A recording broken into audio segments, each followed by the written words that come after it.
All right, one of the really cool things about this matchup is not just the matchup at hand, but the fact that this leads to a versus you thermal finals, and I am so stoked for that. Part of me wants Neeb to win because we've already seen Euthermal and Snute fight more recently, but either players getting to the finals would be great for me to see.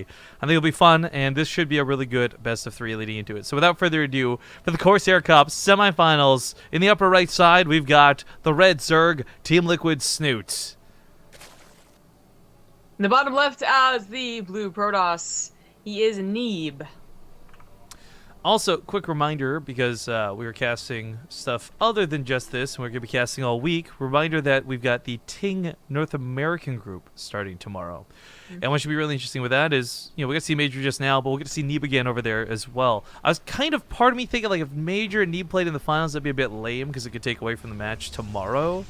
But luckily that didn't happen. Or unluckily if you're a Major fan. So Major versus Neeb tomorrow. Volts versus Cham. It's all best of 5s and should be some pretty good times. Yep. Starting at 6 p.m. for me, EST. Yep, 3 p.m. Pacific. I'm actually really stoked, though, for the Korean group that follows it up on Wednesday.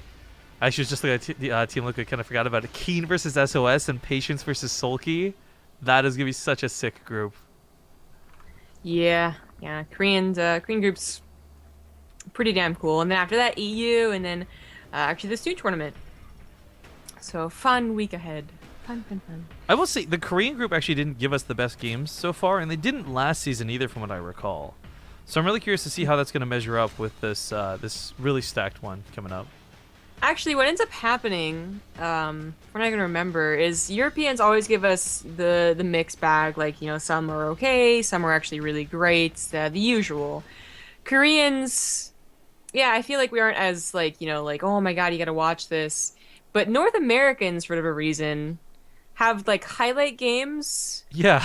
For whatever, like, maybe because they're sillier, maybe because, like, they're more even footing, there's less stomps to be said. I don't know, but they've created really fun games in their qualifiers and in their groups last season. Now, the qualifiers this season, unfortunately, one was kind of null because the times were messed up, and the second one was okay, but still, I'm hoping that the group will be a lot of fun. Someone in chat asked about replays, by the way. Corsair Cup replays are sent out every week. The Ting replays are all being collected, and we'll send those up in a big batch later on. We don't want to give an unfair advantage to players that are subscribed to us to have their opponents' replays ready and accessible. But the Corsair replays are sent out every single week, so you guys will get those shortly after the cast. Well, we have a Stargate opener versus, well, what Snute always does, it seems, and gets speed, Overlord speed as well to get a good scout. And I'm guessing we're going to see mass banelings. I mean, it really worked out very well for him in the qualifier that we cast Snute on. He ended up losing the game that we cast, but winning, like, the losers bracket. But the games that he won with banelings looked so silly, but good. Well, Snute overall, I'm just hoping to see that style from him again because, we talked about it looking a little abusive, this, that, and the other, and, like, nobody could seem to stop him, but Neeb might just be that guy. He is not your average Protoss player after all. Well, Showtime ended up taking back the series, so he did show us eventually how to defeat it. And there was a couple, I think there's at least one all in there, so what didn't ever get to the mass baneling style. But I would like to see the macro game, and it's Dusk Towers and ZVP, so it should be getting to that macro game. In fact, Neeb, not already on a third base, is like, what? But he has to take it safely, so he waited for a couple of adepts. Oracle flies across the map, is of course scouted very easily. Snute has lings running around everywhere. Overlord's still out and about. Neeb, I don't know if he was planning on going for a Phoenix before he saw those Overlords, or if that triggered him to get some, but he's going for at least one right here. Triggered so hard. This Oracle really did nothing. Surprised to see Neeb shut down so easily too, but just sent away. Now let's be scouting for the time being. Back at home though, it's not like this was all for naught. He's got a third base on the way. He's got a depth set up. Snoot's not gonna be able to break this too easily anytime soon. But again, the melee weapons show us this may be the style he's heading towards. What I really enjoyed most out of watching Snute, beyond anything else, was, again, the baneling drops, the control of things. Like, it wasn't just flooding and, like, A-moving. He actually had a lot of finesse to it as well. Sometimes you just make 50 banelings and roll in. Yeah, sometimes it looked really silly, and you're like, okay, nice race there, bro. But in all seriousness, for the most part, it looked really cool watching him handle things so differently than your average player. Although, of course, I think drops in general for banelings, TLO gets the greatest shout out despite not having the results for them. Had some of the sickest baneling drops. Yeah, he even tried baneling Burrow, so there's cool moves all around in banelings. Thanks to Pig for the 2-month resub. Oh, Notorious PIG! He's been running them dailies, man. He's been working hard. Thank you so much for subbing, dude. Or resubbing, dude. So we got a lot of gateways going down as Neeb saturated his third base, which makes sense. But, I mean, he must have been on only...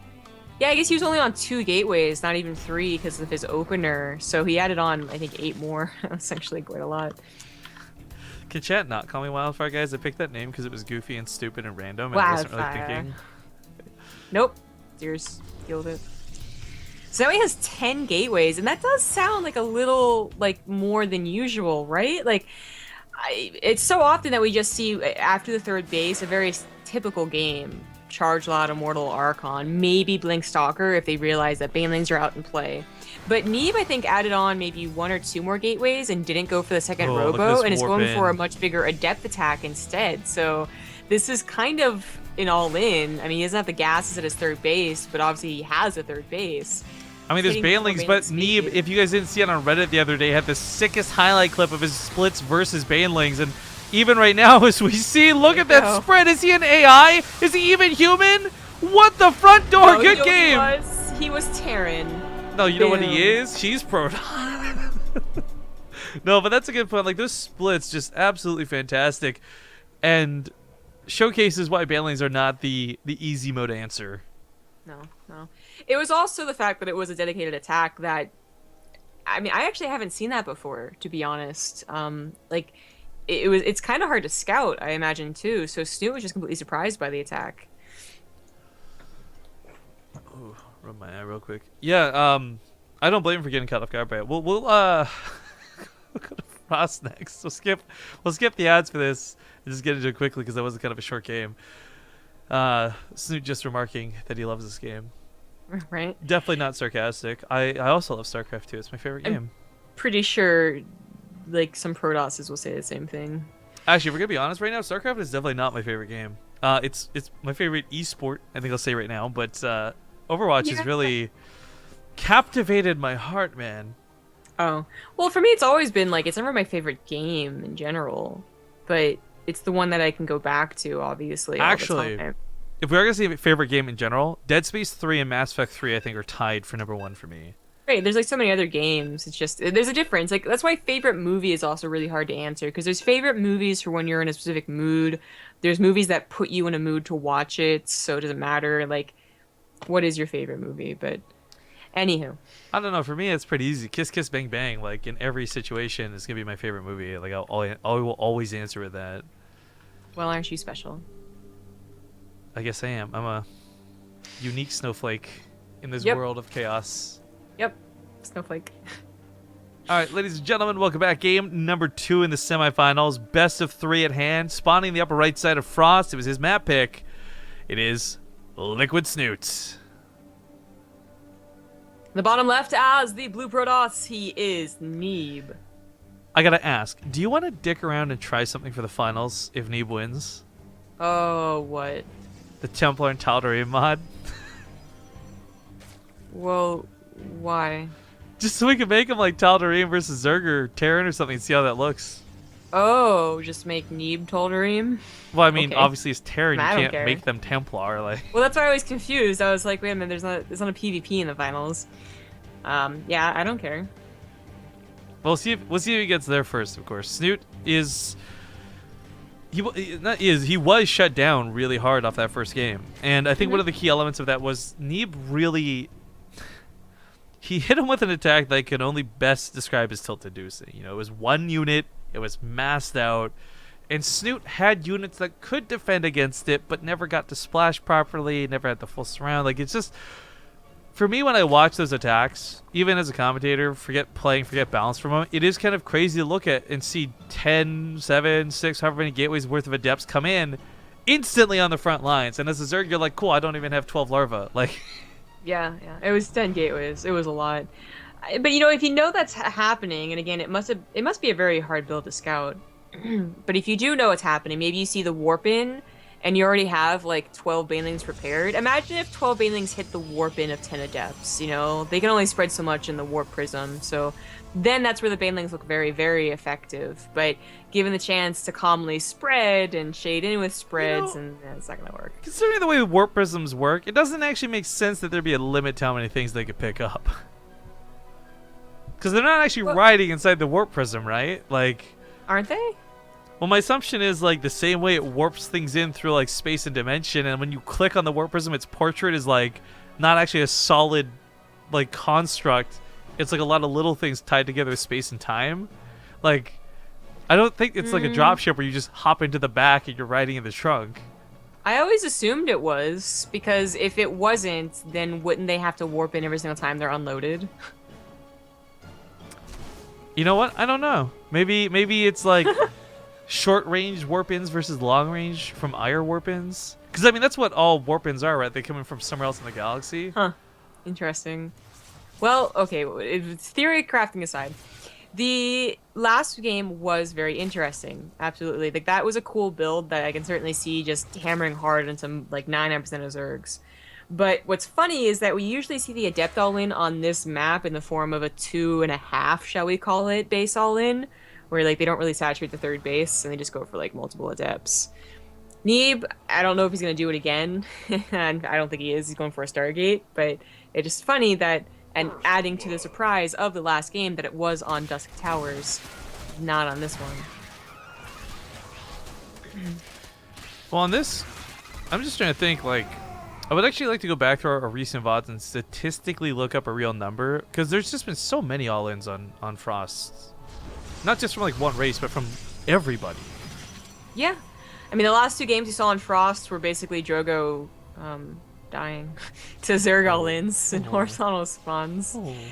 Yeah, and then a few more for that. We have Protoss doing those Adept all-ins that I was mentioning, and then I guess we haven't seen too much Terran on this map, but even the one game we saw with Terran was Roach Ravager all-in by Scarlet, I think.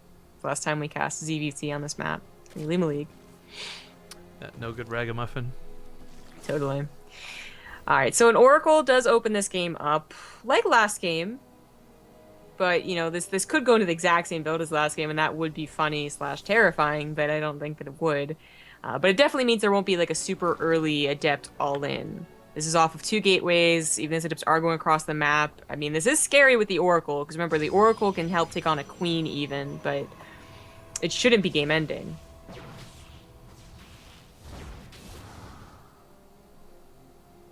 Also transferring to the north side, pressure on the front lines is brought back, but not because like he's afraid of a counterattack. Snute, by the way, someone who's very adamant about getting not just a lot of queens, but also Overlord speed really early on, has had a lot of scouting thanks to this Overlord. Full eyes on what Neeb's been doing. Yeah. And Neeb's not been very shy. I mean, he is going for what is normal build here. He once again got a Phoenix. I guess he only did end up getting 1 Phoenix in that last game to deny the scouting here. That might be alarming to Snute, to see like, oh, he's doing something very similar, but if it's going to be the same build, we'd see like gateways coming down pretty soon. The Robo was built, I think, in building a Warp Prism. Oh, there's 2 Robos. No, that's not to be unexpected. Immortals are pretty good units from what I've heard. Well, not if you're going for an Adept all-in, like you did last game. So this would be something that Stu would really like to scout. See? Good point brought up in chat about the Warp Prism, by the way. Where would the Colossus go then? Right? Like, it obviously is bigger than the Warp Prism. It's not like it compacts its legs in and sits inside all nice-like. I think he was asking how would it get warped out. No, see, Colossus don't warp. They actually do if you've got Artanis in co-op command. Well, he doesn't actually have Colossus, so never mind. He has Rerease. Haha! But he can warp in gateway, warp gate through not just gateways, but also Stargates and Robos, so there you go. The technology is there. But you can't warp in a Colossus on a Warp Prism, so it's obviously the gateway warp style. But you can warp in like a Tempest. You can warp in like a Reaver. No, but like if you're using a Warp Prism, you can't warp in a Tempest. You can. In that Warp Prism. At the Warp Prism? Yes! Like the same way you would use a gateway, that's the co-op commanders thing. Okay, aside your pathetic casual mode. Wow. Talking about real games here. No, fuck that. Back up. You take that back. I love co-op. I woke up early 2 hours, so I streamed co-op before today because I was so excited for the new mutation. Which, by the way, I know to press buttons. I felt so bad. I played with this guy who just got totally screwed. I had to carry him through it. It was so tough. Oh, sounds fun. It was. Anyway, you should try it sometime. no, I think it sounds fun, but I just No, I it's meant not having my fun. priority. Having fun. I should try it sometime. Yeah. Okay, Such a killjoy. I'll try. We're discussing 1v1 You're warp disgusting. prisms. Okay, 1v1 warp prisms. Okay, warp prisms can't attack, so how would they 1v1 each other? Is it a race around the map? Like, I don't understand. Yeah, exactly. Actually, It's like Superman versus the Flash. It's very stupid. Like, yeah, Superman and Flash are stupid. no, shut. So is the- Batman. Oops, Zombie was breaking up, guys. So we're gonna have to solo cast the rest of this. Looks like Neeb is gonna be moving around through the south side. I can't believe she said that about Batman. Like, are you for real? Like, for real? Batman? Low blow man. Not cool.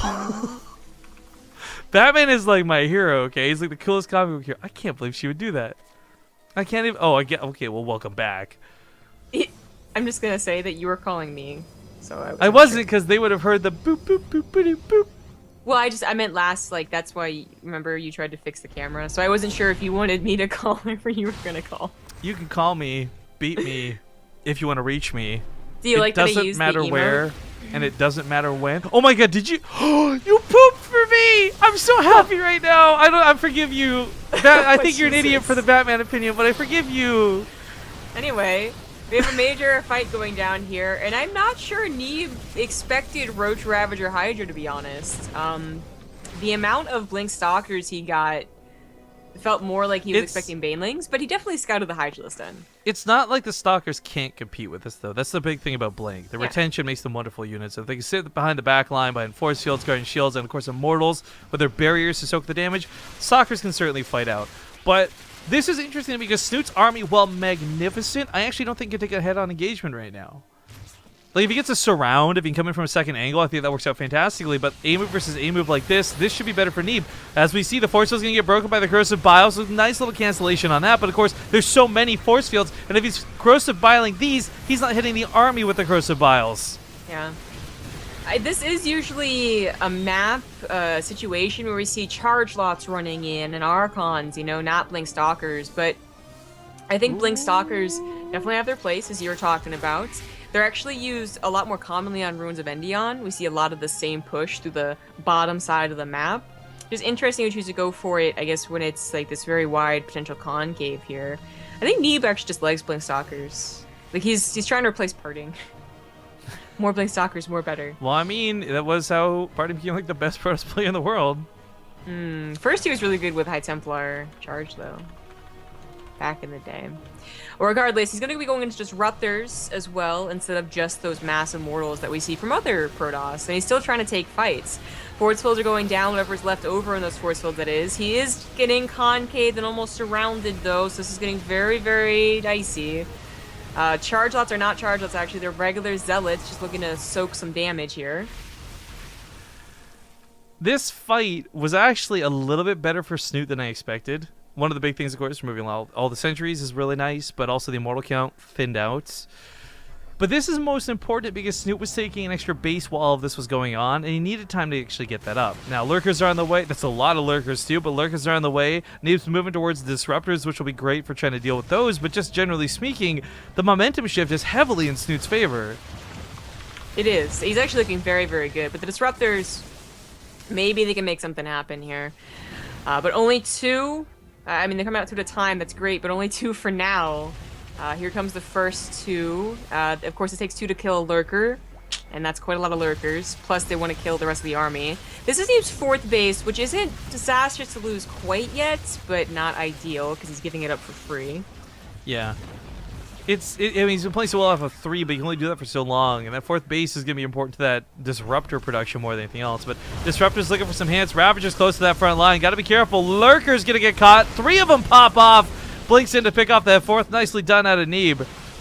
Snute can advance that front lines, though. Unfortunately, these Lurkers can get like maybe 2 hits off at most. Although, Oh, was detection just picked off? I think he just picked off the observer. There's So there's no lurkers right detection. there. Oh god. Oh, Neeb gets shredded by those two no. lurkers. I did not expect them to do so much damage, but 6 and 9, 69, 79 now. He's going to keep pushing these front lines. Warpin should be able to deal with the Ravagers, but without detection, no observers, Revelation not being on top of these lurkers, Neeb can't really easily deal with this. No, and Snute splits them up, so it's going to take 2 disruptors for 4 individual lurkers. That's a lot. Oh, it doesn't even kill that one. Oh, dear god. He's almost had onto this, and it really is. If there was detection, I think he might have already pushed this back. Right, but lack of detection. He's lost a lot more probes. And on top of this, there's a big rally coming out of Snute. I mean, look at that army supply hold strong, doubling that of Neeb's. He's got upgrades galore while Neeb's on +3 weapon upgrades. That's nice. He still can't deal with this massive amount of units coming in. Finally, with detection out, he starts picking off these lurkers, but let's not forget, he lost his 4th.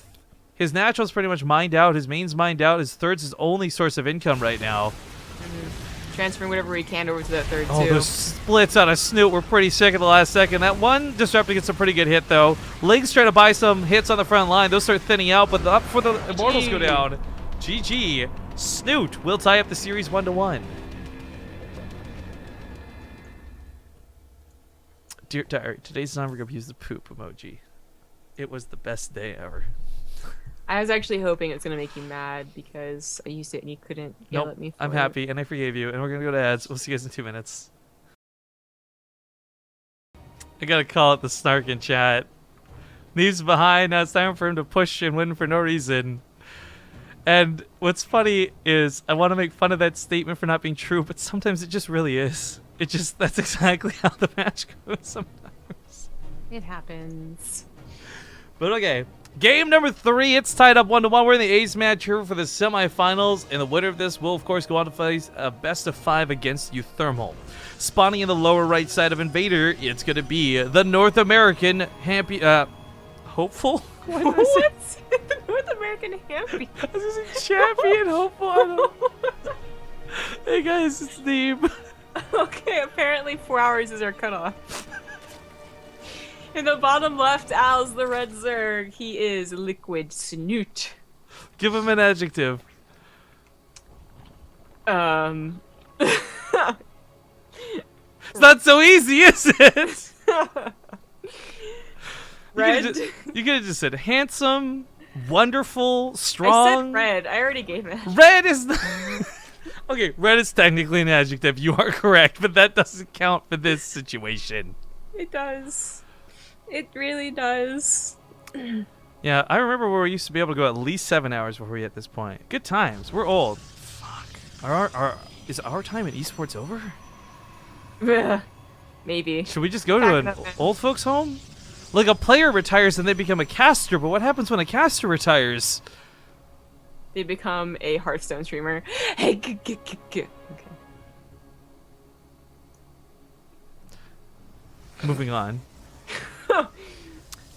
Moving chances are Corsair replays freer or do I have to sub? Unfortunately, along with pretty much all of our replays, they are for subscribers only. But this allows us to send out a lot more replays as a nice consequence. Because of course it'd be very unfair to a player like Euthermal. He would never want to play in our tournaments, or Snute or Neeb, if we're always giving away all of their replays for free to the public all the time for all their opponents to grab and study. So subscribers are the only ones who have access to replay packs, but we do give out a considerable amount of replay packs every month. Of course, last month was a bit of an exception. We were gone for like 15 days in Austin, Texas, and couldn't do anything in that time period. Yeah, couldn't do a thing. But VODs are always free if you wait for YouTube. They're usually up a day after we're done casting, if not the same day. And of course, if you're subscribed to the channel, then yeah, you get replays, but as well as instant access to VODs, where you can also catch our stupid moments and remind us, because people, for whatever reason, think it's funny to remind me when I say stupid shit on stream by tweeting it at me. Thanks. What is the internet for? For getting rid of pictures of Beyonce looking silly. We have a similar opener to the last 2 games, actually, with that Oracle. Well, I guess it wasn't a real one, but with the Stargates and now actual Phoenixes. So similar Stargates, different units out of the Stargates. Snute should be able to see this pretty quick, though. Overlord's got speed once again, and they're just kind of sitting by, chilling and waiting. So actually revealing the Phoenix doesn't get to be too bad. But seeing Phoenix is like, This is actually so standard. It's almost like the lamest thing to get a scout on. You're like, oh, well, lost an overload for nothing, I guess.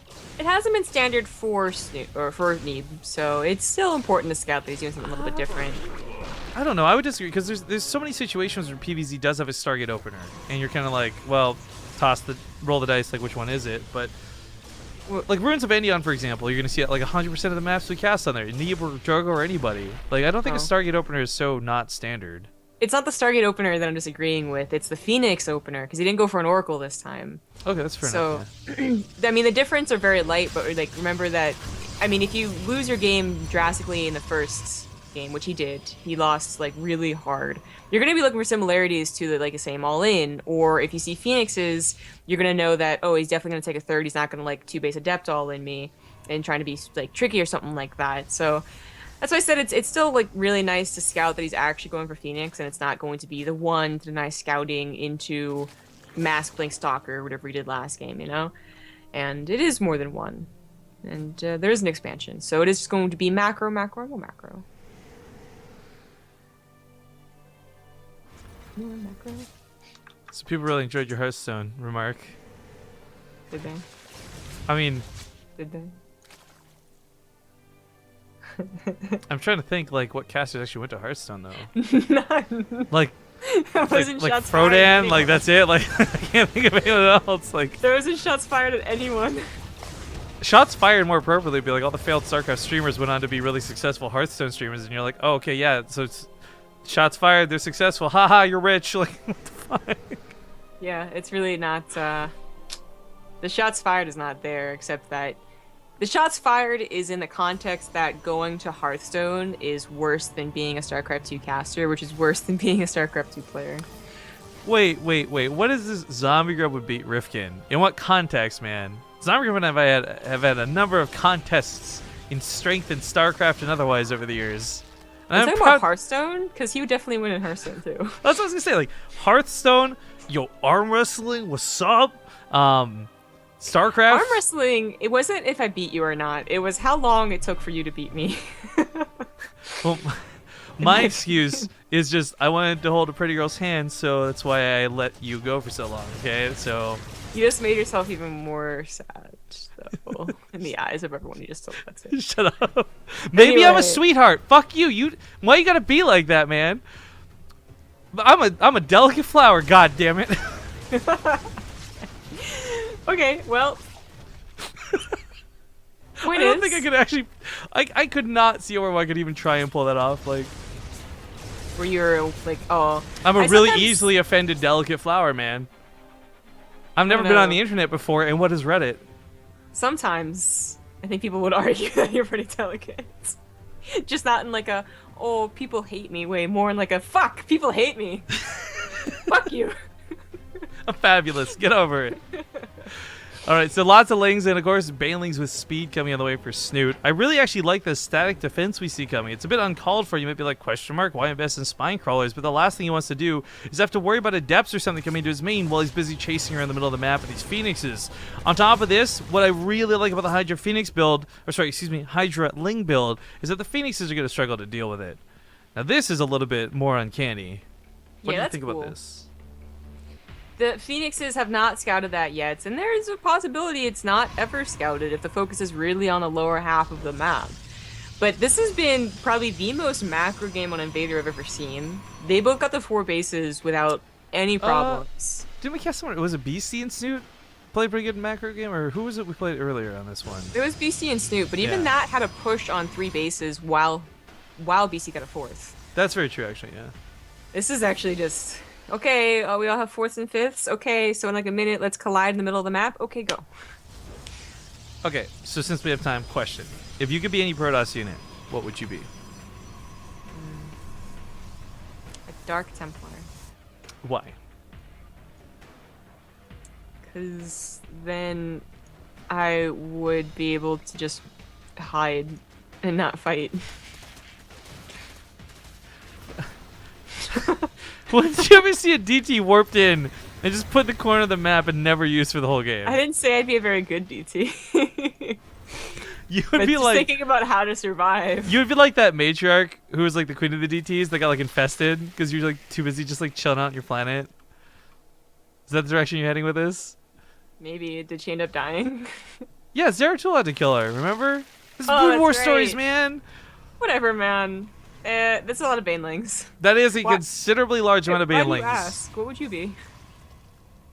We'll go into that after. Attack's actually going to be coming here in a second, as the gateway wall is actually pretty freaking nice. Snoot's met with a wall that he wasn't expecting. Storm's going to pick off a lot of the Lings. Hydra's going to try and tear this down. Oh my god, even I'm losing frames on this. What's going on? Some crazy amount of units on play right now. And of course, Cannon goes down. Hydra's will pick off the gateway. This opens the doorway for the Banelings to come in. Does Neeb have any force fields available? Oh, it's all Storms and Zealots. A couple of sentries on the far backside. Yeah, he has enough to protect the third base. Yeah, level 2 Banelings, of course, is going to be able to pop off on probes, kill that pretty easily. Force fields go down. Storm takes that out.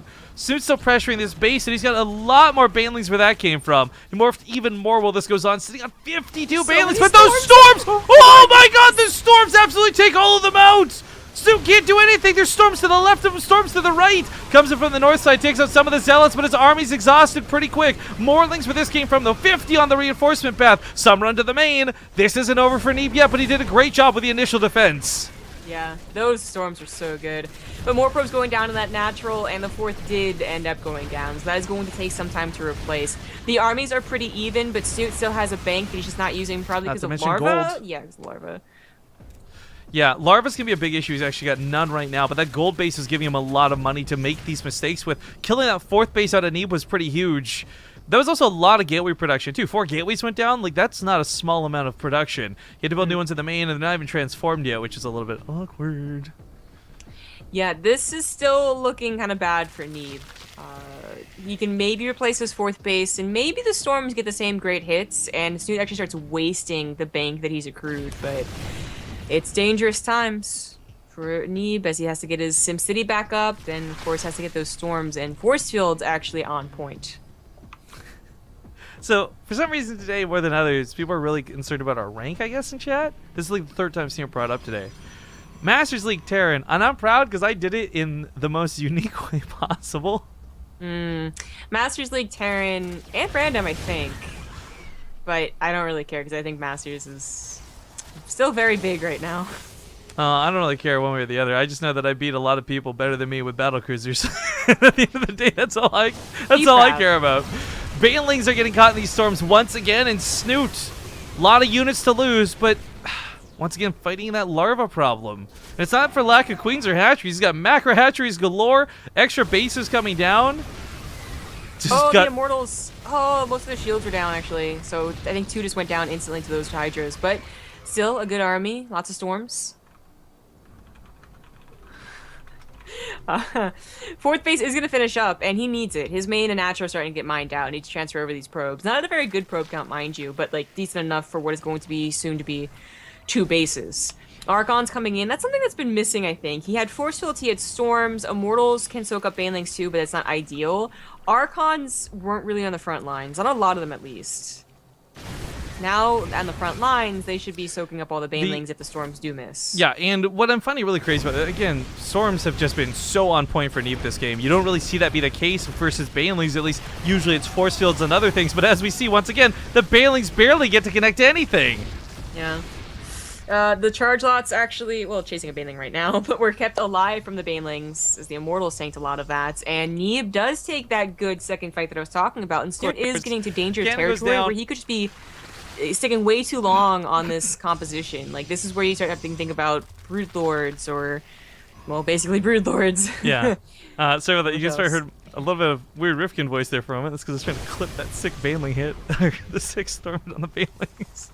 Nice. Forgot that Twitch unmutes it when you do that. But that was, I gotta give it to like Neeb. Like, look at the resources lost right now. This is not so bad because Snoot's been able to afford this, and he's still, like, what point in this game hasn't he been maxed out, right? But look at the cost efficiency of Neeb through all of this. It's absolutely necessary because he hasn't had that fourth base until more recently. Kills all these hydras on the left. Gonna take a fight to the right. Snoot's gotta be asking questions like, how do you deal with this? And I look at this army and I'm like, Snute, oh, please try Mutas, Broodlords, anything. There's no anti-air. Something different. He's starting to crack through those shields. Not quite, though, in the 70 lings in production. Now spawning. He's going to be able to follow this up and maybe hoping brute force on the ground will work. I can't blame him because he has been like chipping away at Neeb's armor slowly by slowly while this goes on. But for me, I'm just like sitting here shrugging like there's a couple of Archons. This could go so well for a swap. Thanks to Remar for the $25 donation. It says, of course, hi. Riamar, bro. Riamar, bro. Thank you for the $25, dude. Big love.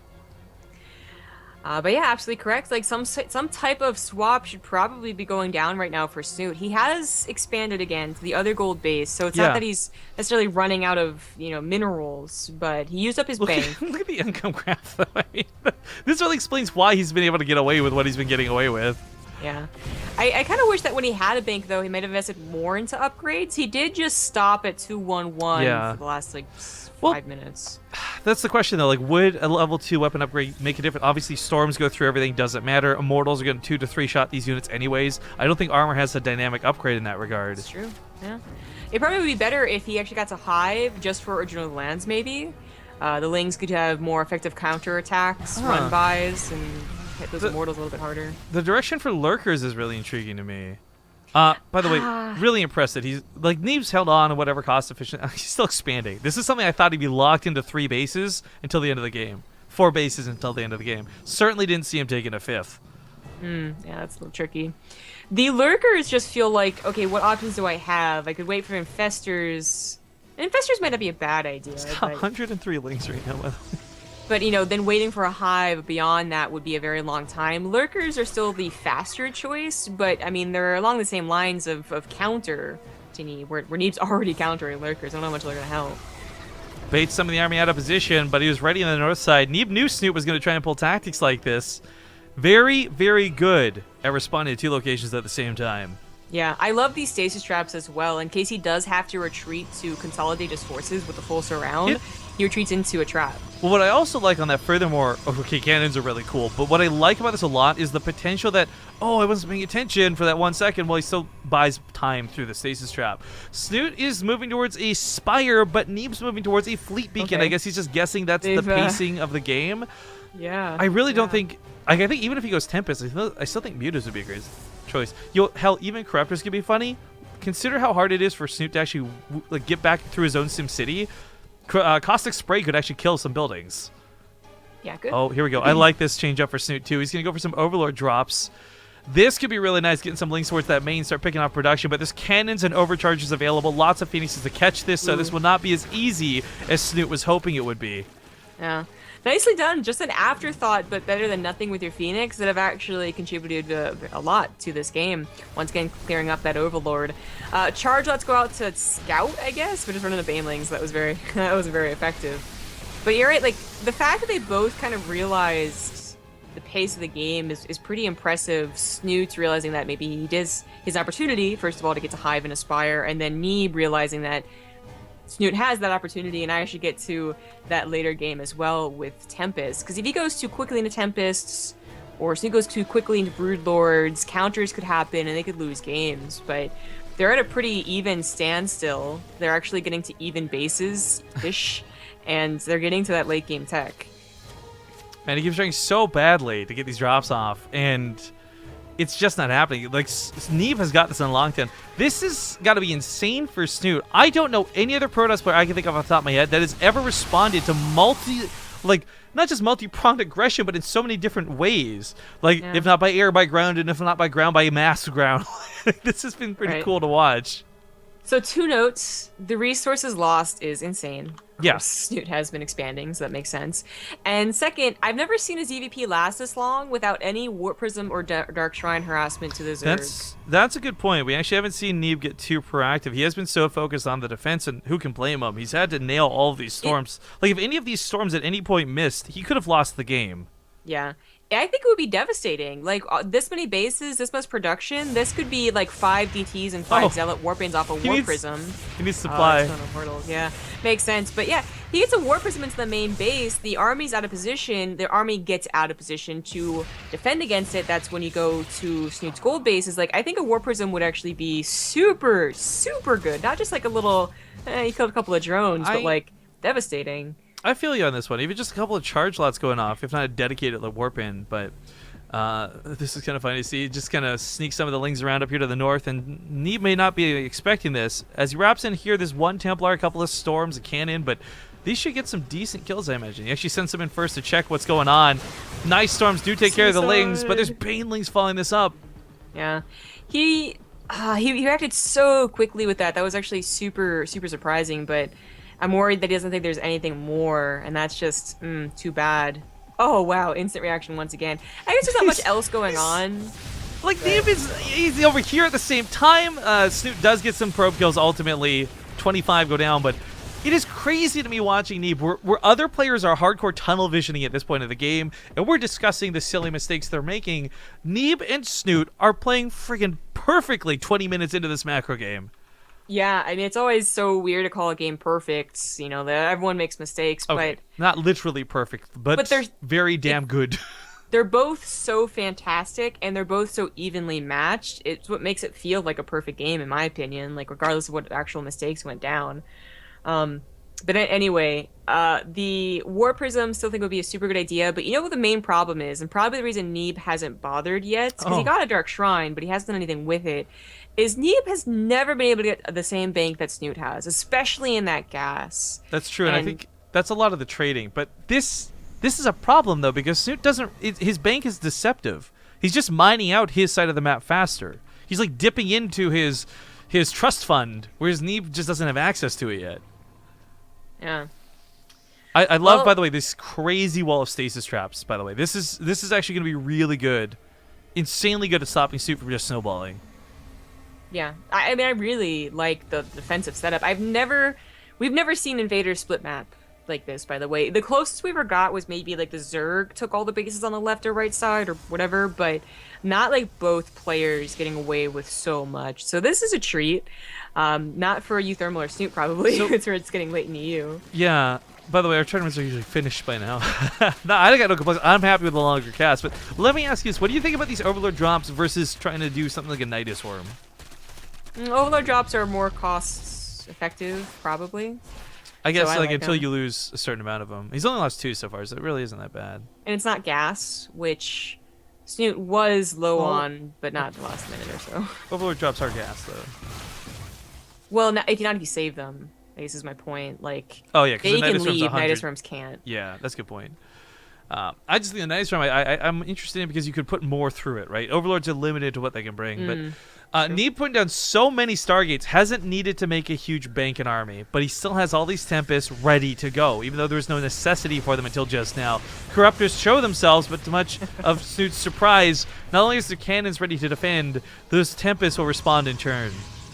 So the lack of bank is a problem for Neeb, but I honestly think that late game, super late game, like what we see, is better for Protoss. Yeah, I actually don't think Snute can ever break Neeb in any sort of giant head-on engagement. It has to be multi-pronged attacks. It has to be tearing him apart. It does depend on perfect engagements, though. So it's not to say that obviously Snute is going to win in a main engagement, but I think he has a higher chance to.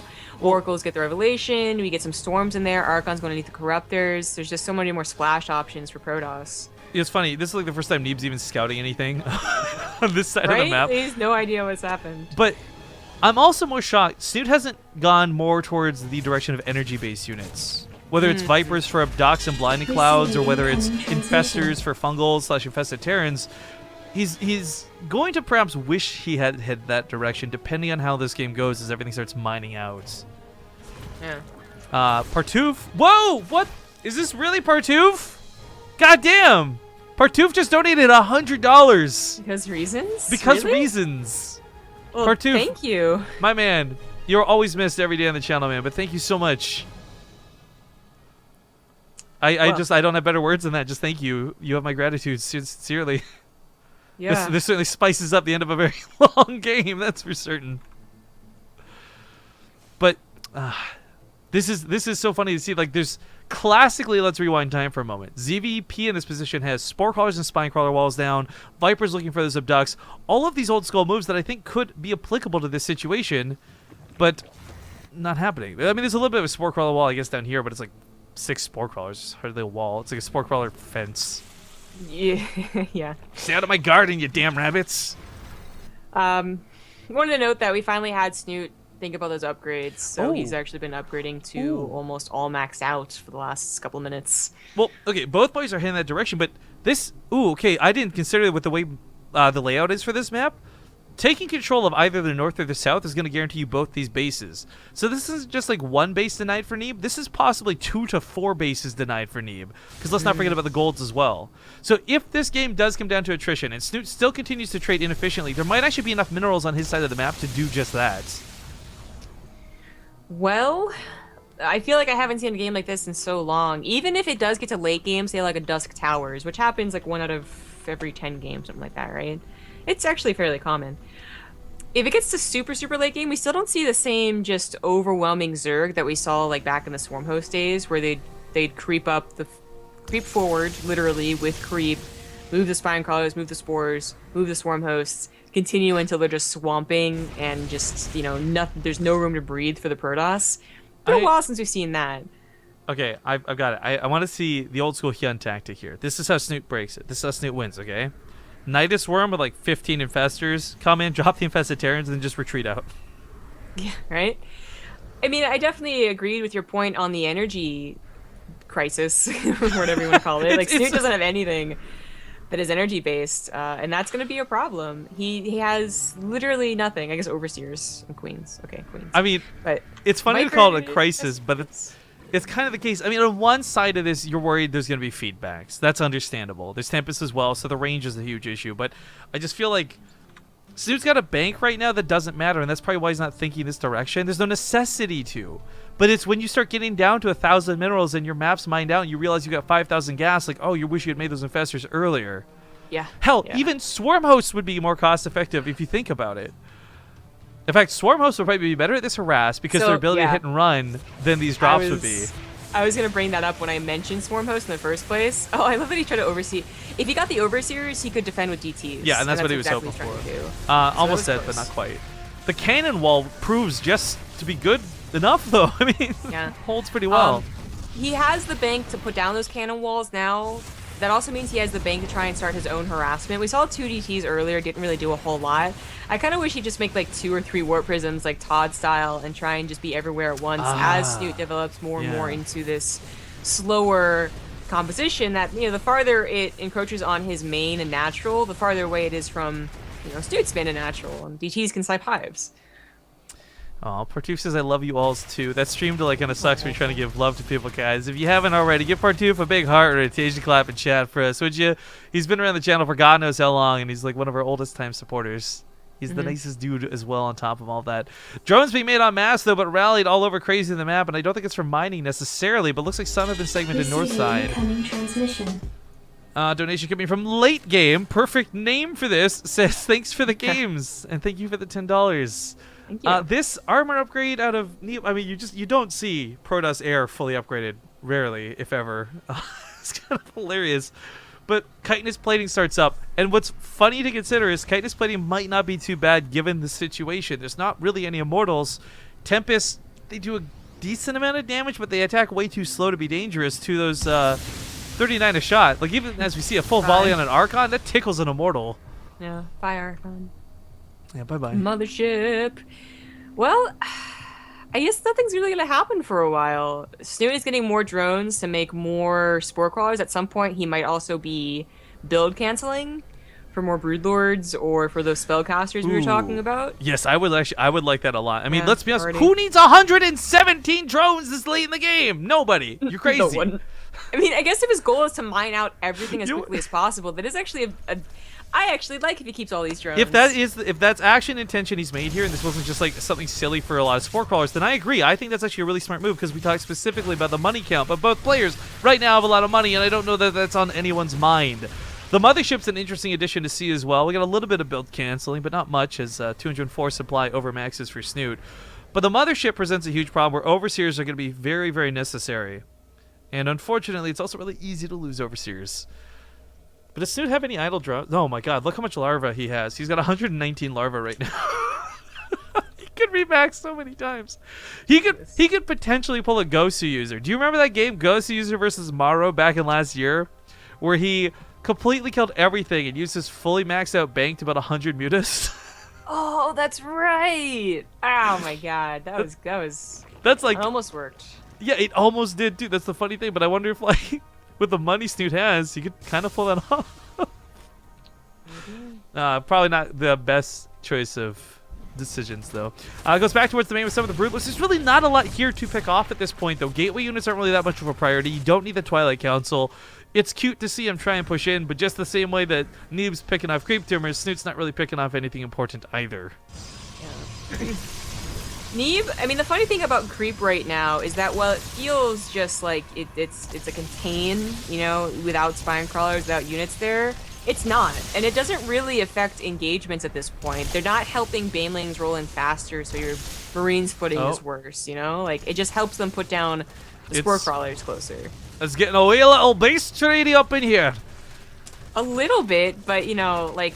It's like a really slow, terrible base trade, but... He could just bring 2-4 Tempest over and try and save his main. Or like recall them if necessary, like if it got really... Yeah. Well, I think the priority should be on killing Snoot's bases that are supposed to be Neeb's. I just think that it really would just take like 1 or 2 Tempests and slowly pick them up. I mean, it would have been bold and crazy if Snute had been able to take control of the golds. I don't think that was ever going to happen. In fact, Neeb, I can't believe he's taking a gold base right now, but Snute did take control of the outer bases specifically to do all this. Now again, so much of what might happen in the next few minutes may be blamed on his drone count. Seriously, 129 drones is silly because it's a huge waste of supply. But he is at least using them efficiently and like doing all these build cancel tricks to have an army that supports this. But 86 army supply is going to look pretty bad no matter how you look at it. I mean, so what's really odd about this game, and the reason it's gone on for so long, is there haven't been any engagement to this late game army.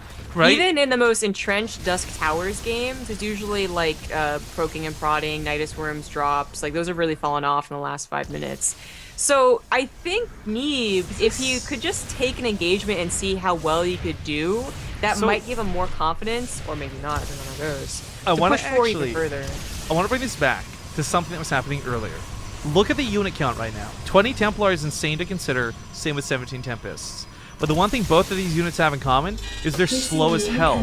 Ling run bys en masse could run right past all of this. Now, not through the stasis traps, obviously, but run around Neeb's army. And it may not ever come down to needing to engage the army head-on so much as it is just going around it forever.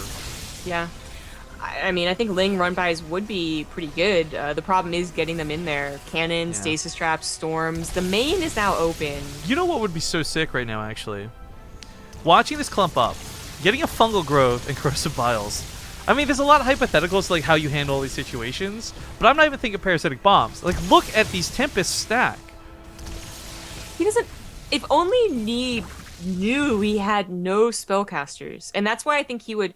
Like, if he ever tried to take an army fight and realized, like, well, that was surprisingly easy, he would continue moving in. Snute would have maybe a minute where he would have to quickly build Set Infestors and Vipers, but that might be, like, a minute too late. But no one is pushing into each other. So, like, he's long-distance mining to take away the he minutes. is. Thanks to Riamar once again for the $50 donation, saying Partouf is life, Partouf is love, Cologne will be remembered. Yeah, they told a cute little story in chat about how he waved goodbye to him at the train station, man.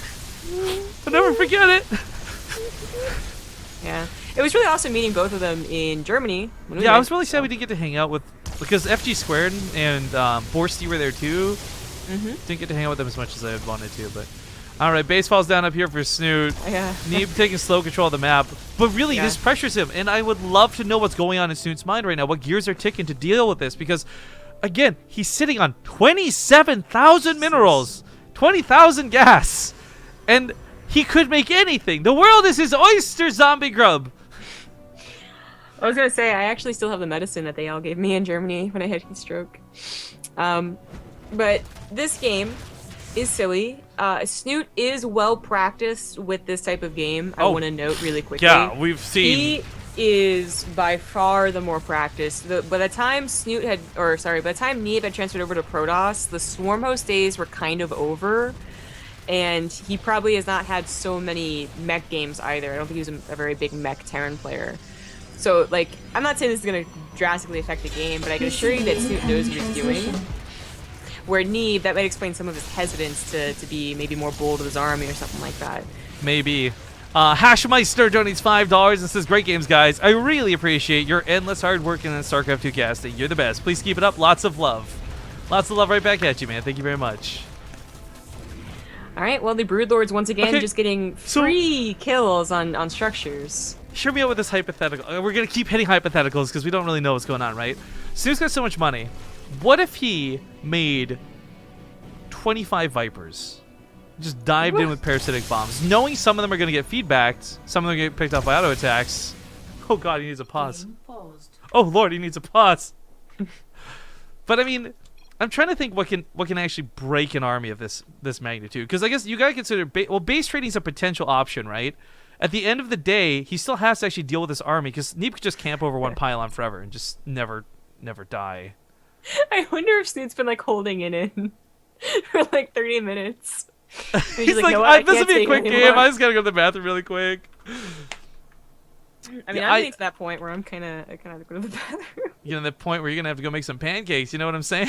Hey, man, if this gets to 40 minutes, I think I might. This, by the way, is if we were truly sellouty and all about money and greed, we'd be like, all right, guys, 2-minute commercial break.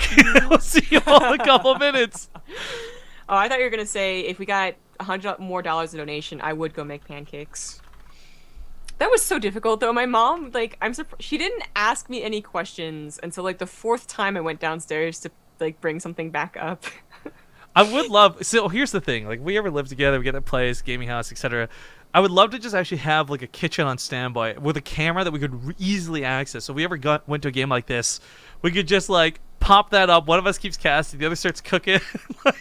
I just make little swarm host cookies. The good old days. But yeah, that pause is gonna hit pretty hard. So I guess on one hand for Neeb and Snute, this is gonna be kind of nice. But for Neeb, I want to really stress this, and this is where it becomes important. A lot of the times we try to work with Europeans, they don't want to do anything at this point. It's way too friggin' late. They don't want to start a game. They don't want to start a series. Snute still has to play this out to whatever degree this goes on to. But then Neeb, for him, it's middle of the day. He lives on, I think, East Coast, so it's like 5 o'clock for him something. Not a problem. But Euthermal, I feel the worst for right now. He has to wait to play a best of 5 against one of these two. But what people are saying, like, why is Snute trolling and jokes are being made at the expense of the players in chat, the reality is this is an impossibly hard army to break. And we have never concretely seen the best way to deal with it. Nurturers died tomorrow going Mass Tempest on Dust Towers. Like, we see these games get extraordinarily stupid to the point where I've never seen someone break a Protoss unless the Protoss makes some monstrous, stupid mistake. Yeah. The only time we've seen a Protoss Tempest army broken is when they forget to include storms, basically. Like, as long as they have the splash on the ground. Yeah, he's sitting on like 20 Templar. Like, not a problem. Yeah. 21, excuse me. Yeah, storms or Archons, they usually win the fight. So it's not like hard and true. It's not like super overpowered, because how many games even get this far to even like test multiple theories? But yeah. This is one of those games you want to like recover replay from with a bunch of pros and just put them in the shoes and see what they would do differently. Shut up, by the way, to Corsair for sponsoring this tournament. It's one of those games where they would have no idea where, like, what point they would fix, right? Like other games, you get hit by 20 banelings accidentally. You're like, no, I'm gonna go to that point. I'll do better. But this game, you're like, I'm gonna go to minute 25 because at one point Snute had 50 larvae instead of 100 larvae, and I think I could really capitalize on that. 131 larvae right now. Caustic spray from the corruptors gonna be looking to pick off these buildings. I guess one small detail I hope Neeb recognizes is Snute has been slowly chipping away at him down here, and this isn't a big deal right now. But at some point, army units are gonna get lost, and he'll realize, oh, I've got only 3 stargates and no gateways. I'm gonna cry. There's nothing to upgrade anymore. There's no production. They actually have all the upgrades. That's gosh. insane. No, Neuroparasite. He doesn't have Neuroparasite. Or pathogen glands. What the fuck? He doesn't have pathogen glands. No wonder he's not going for infestors. But also, maybe get pathogen glands. Well, they are missing. They're missing some things, but they just didn't feel the necessity of getting any of them. For instance, I like this missing from Blink. Okay, well, No one cares about Blink though. Like, what are you gonna use it for? Exactly. I like that he's starting to build his tech up elsewhere though, realizing just what Snute was up to and all the little nitpicky ways he's been losing his bases. Are they gonna revolve around the map? Will the Tempest start taking out the top left?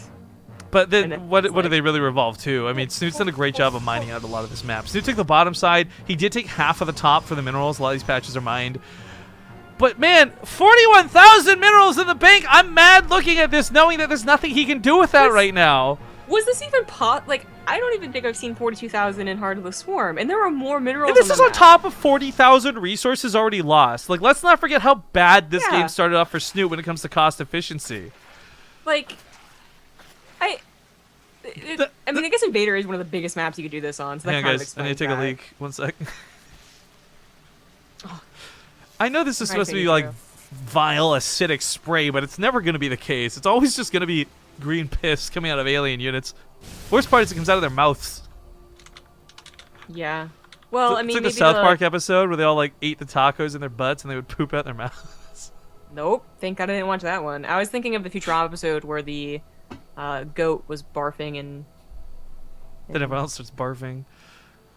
Okay, so what do you think? I've thrown out a lot of crazy theories. Snoot's intentionally keeping his supply low. What do you think the answer? What do you think the optimal what if scenario is to beat this? So if he starts getting pushed back, I think he builds 1,000 lings, which he can't. He well, he could over time. Actually, how much is lost? 429 have died in the making of this game. And just base trades.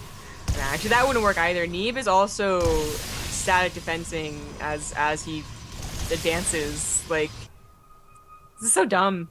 Look at the army size graph. I don't know what the end is, honestly. Look at the army size graph. Hold on. It looks like an ugly flag. It's never that big for context, guys. Like, it's never that big for so long. Oh, Jesus. Oh, that's right. They never patched the timer. Oh, what, the hour mark, you mean? Well, it's the hour mark for Heart of the Swarm, but not for Legacy of the Void, so it's actually like the 49 mark for Legacy of the Void. Oh, that'll be interesting. We've actually hit that before, I remember, because we were like, why is there why is zero that there all of a sudden? We got another very generous donation coming in from Riamar. He says, with $50, I know I'm overextending a bit, but since I didn't get much feedback on Twitter, what color should my beard/hair get? It's pretty much purple right now, thanks to Smelly Pickles and Zam. Dude, Riamar actually has a pretty glorious beard. Green. Yo, dye flames in it. Make like a flame decal design. So like the bottom side's like all red with like a little bit dripping up. Oh shit, Probe's getting in on the fight! This is getting real! Changeling's over here, Probe's on this side! No, but I really feel like Snoot's dying. Like, I'm perplexed. He's not making units, and I almost wonder if this is some form of protest. He wants David Kim to witness that he can't do anything with 50,000 minerals. Well, Neeb slowly built cannons across the map as if he was Carrix from the co-op mode. Oh my god, do you remember the people who used to say that you couldn't... That was such a bad pan. Shut up, it's 102 get cannons. To late game Zerg without free units. Do you remember that argument? Oh, shush. Yo, I remember that there's argument. 102 cannons on the map right now. That's insane to me. 103 now, excuse me. I didn't mean your pan was bad. I just meant that it looked so stupid. Like, it did look like a campaign. I was like, I panned that pretty nicely. Like, excuse you. It's just a sleep problem. This is what they... This is actually... Yo, I love it. Starts here. No.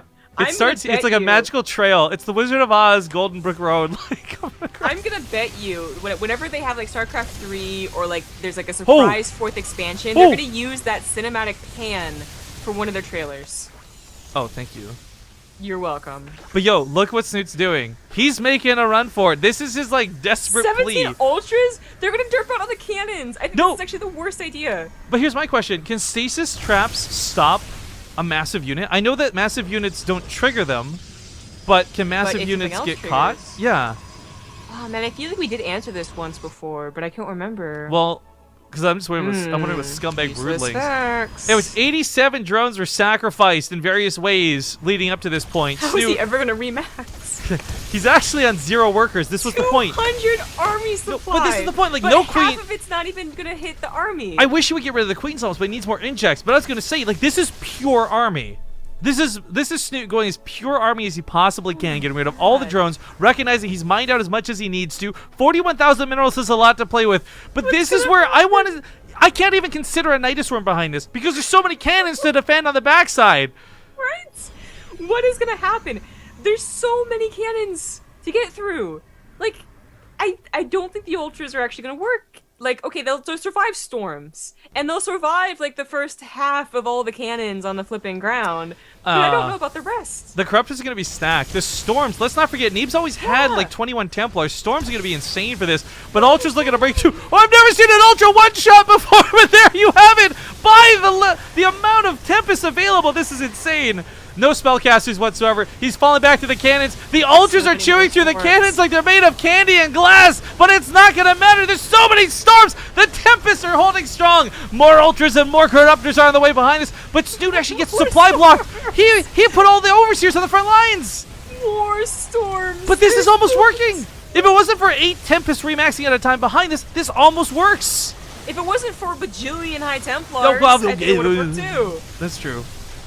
But this was so cool watching this happen. I don't think he expected to get supply blocked. That caught him off guard. He's down to 71 larvae. Oh no.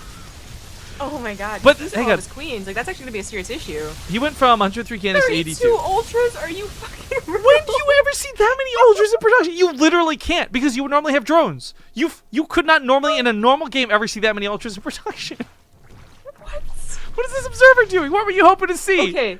So the first Ultra Max Out got approximately half of the cannons on the map. I don't know. I went for So 100 twice as many Ultras will get all of the cannons for sure, but they can't do anything to the Tempest. So does he take? Is his plan to take out the cannons and High Templars and then swap over purely to the Corruptors to take out the Tempests? That might be a good plan, actually. But he needs larva. He can only remax maybe. I still no infestors blows my mind. Can you imagine infested Terrans in this instance, just like scattered underneath that? I was imagining fungals with corrosive bile. That's what I said that earlier, and I still stand by that. I think that would have been the coolest way to see this go down, the most cost effective. But Mothership removed from play. Only Tempest really remaining. There's still 21 Templar. How did the Templar not die from that fight? Oh yeah, that was actually because of the cannons. That was the most infuriating thing I think about the Ultras. Oh my god, I've never seen. This is what 32 Ultras looks like. They're getting stormed. You know how much damage Storm does? It's not much. He's gonna start storming his own Tempest first. There's so many cannons, and they're protecting the High Templars, so they try and retreat. Oh my god, look at them run! This is insane! This is like Cat and Mouse, the arcade game! Oh, Jesus.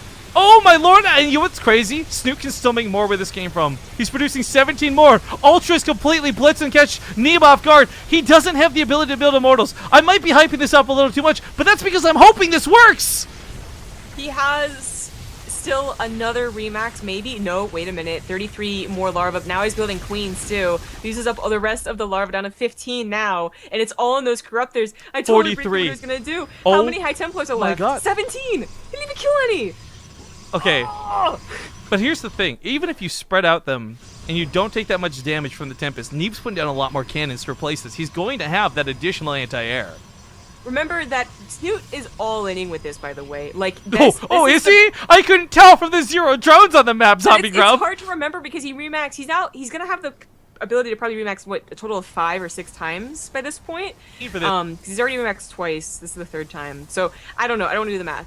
But like, he actually, once his bank is depleted, that is actually it. Where Neeb, he can actually deplete his bank and still have a little bit more mining. With 25 probes isn't a lot, but it's still mining, and even long distance mining. There's still mineral patches. Ladies and gentlemen, if you've ever known what 68 Corruptors look like in a professional game of StarCraft 2 in a real setting where there's no mods and it's just a regular game, this is what it looks like. But 720 High Templars. He needs to bring them all on the front lines. So many of these are clumped up, though. Those storms are just going to destroy this. Oh my I've got like 2 FPS. There's just no way. I really love Snute, but I don't think this is going to happen. The Tempest, well, you know what? Where's the rest of the storms? Where's the rest of the storms? If it wasn't for the 8 at a time, I'd say this was great, but there's going to be so many Tempests to replace this. Those aren't all of his High Templar. No, he's had a lot sitting back here this whole time. I think he's finally brought them all to the front lines. I should go searching. I guess he has a couple at each base, too. Just accruing energy, waiting for like a ling run by. Because that also could have been possible. Like, he did remake those queens to have larvae again. Look at the resources lost. Have you ever seen 107,000 resources lost in Legacy of the Void? Definitely not Legacy of the Void. Snoot's going with 16 more ultras, baby! By the way, we hit the timer. We did. It's for no reason. 0 for no reason. But yo, this is actually kind of sick because what's going to happen is there's not There's not actually an adequate ground force, and the Tempests aren't enough to so one-shot good. this.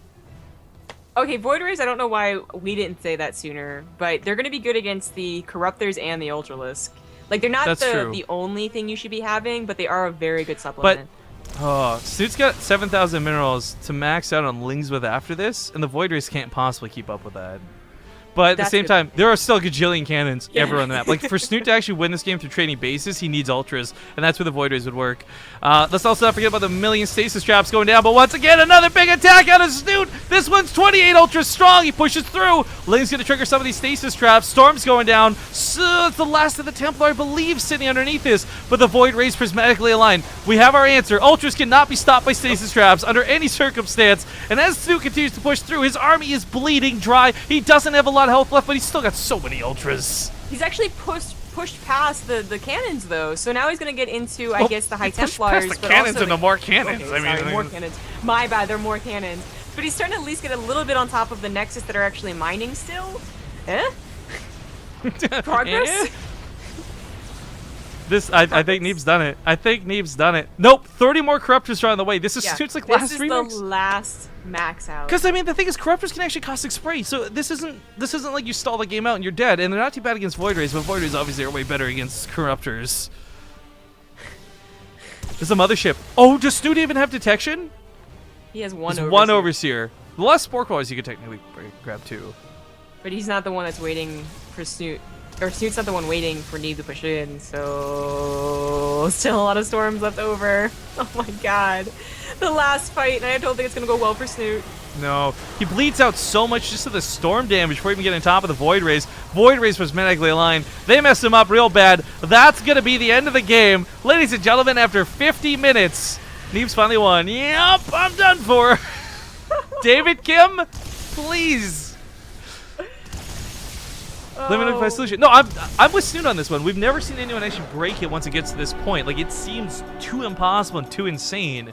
But I have no sympathy. Make no mistake. While I agree with Snute, I have no sympathy because the exact same thing could have been said for most Heart of the Swarm Zerg wins. What a game. By the way, I clipped that in the best URL title, Doubtful Octopus Sooner Later. Is the URL. Well, that game certainly gave us some interesting highlights and quite a few very generous donations. But that wasn't the finals, guys. That was the semifinals.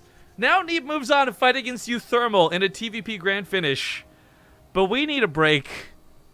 So a few minutes, maybe a little bit longer. We'll see you guys soon with the Grand Finals for this week's Corsair Cup.